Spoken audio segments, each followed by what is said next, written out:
De retour dans le live de TV Finance, bienvenue si vous nous rejoignez. Nous sommes avec nos deux experts de chez eToro dans la rubrique Le broker du jour. Nous allons maintenant nous pencher sur les market movers US avec David Derry. David, on a vu que les principaux indices américains étaient en baisse, notamment à l'ouverture ce matin. On est sur cette fameuse rotation sectorielle, toujours en cours, hein. Exactement. Pour le moment, on a du mal depuis, on va dire maintenant 2 semaines, de retrouver des performances positives. Ça a commencé avec l'inquiétude sur l'inflation. Et malgré des données américaines, par exemple, on a eu la semaine dernière, on a eu l'indice manufacturier qui était pas catastrophique. Il était même plutôt positif pour les marchés, parce qu'il ressortait à 61,1. Et donc, il était au-dessus des analyses. Mais même malgré ça, on voit que les marchés ont du mal à repartir à la hausse. Là, on voit sur le graphique en 4 heures que le Dow Jones, il a rebondi aux alentours des 33 500 points, mais il a du mal à remonter, à redépasser les 34 500 points. Pareil, si on regarde le S&P, on voit qu'on est venu pour le moment se stabiliser aux alentours des 4 300 points. Et donc, on a quand même perdu plus de 200 points depuis ces niveaux les plus hauts de début septembre, et des marchés qui ont du mal. Et alors, celui qui souffre le plus, bien évidemment, vous en parlez au début de l'émission, en parlant de rotation sectorielle, c'est le Nasdaq.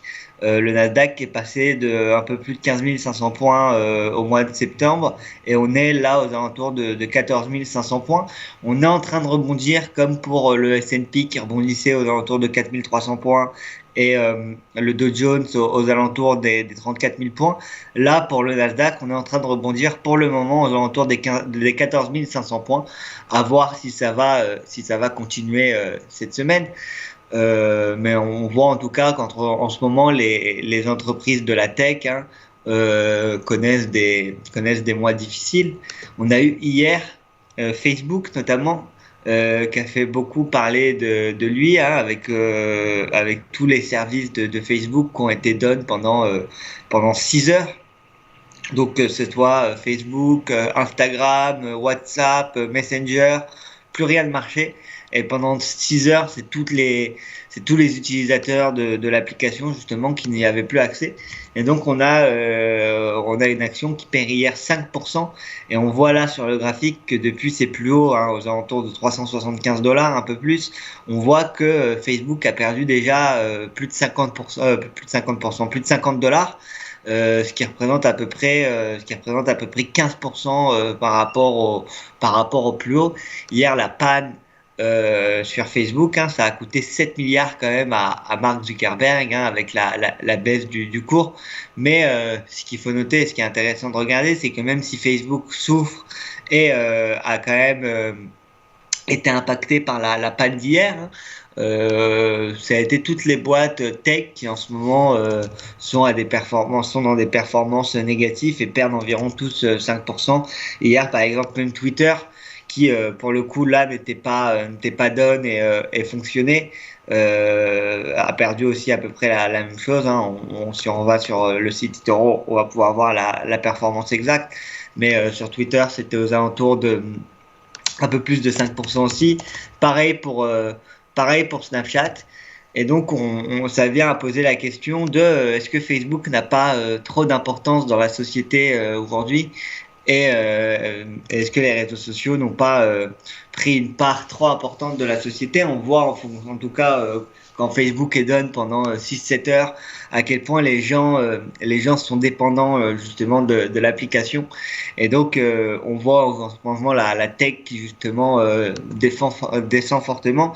Et malheureusement, la nouvelle d'hier ne devrait pas arranger les affaires de Facebook et des autres géants de la tech. On voit quand même que on est sur une sacrée correction. Là, par exemple, pour Snap, on revient sur un niveau de support, aux alentours des 71 $, qui est quand même assez important et qui est assez intéressant à suivre.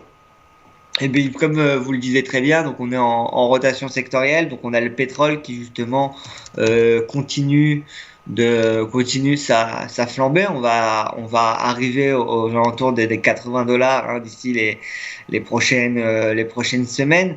On voit qu'il a parcouru un long chemin parce que rien que fin août, on était encore aux alentours de $62,50 et donc le pétrole qui est bien reparti. Hein, si on se rappelle de la crise de Covid l'année dernière. Voilà, en mois de mars 2020, on était descendu à un pétrole, même sur certaines places de marché, on était à un prix négatif.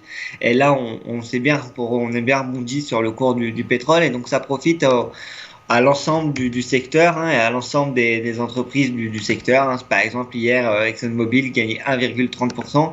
Si on regarde sur le graphique, on voit que depuis début 2021, hein, on est en train de repartir à la hausse sur ces actions-là. Et pareil pour, par exemple, si on prend Occidental Petroleum, on est aussi en hausse de 2% hier. Donc on voit que justement les énergies et le pétrole repartent à la hausse. Et puis sinon, on attend, ça devrait arriver la semaine prochaine, on attend les résultats des banques, des grandes banques américaines notamment, qui devraient annoncer et commencer justement la saison des résultats, ce qui devrait commencer justement la semaine prochaine.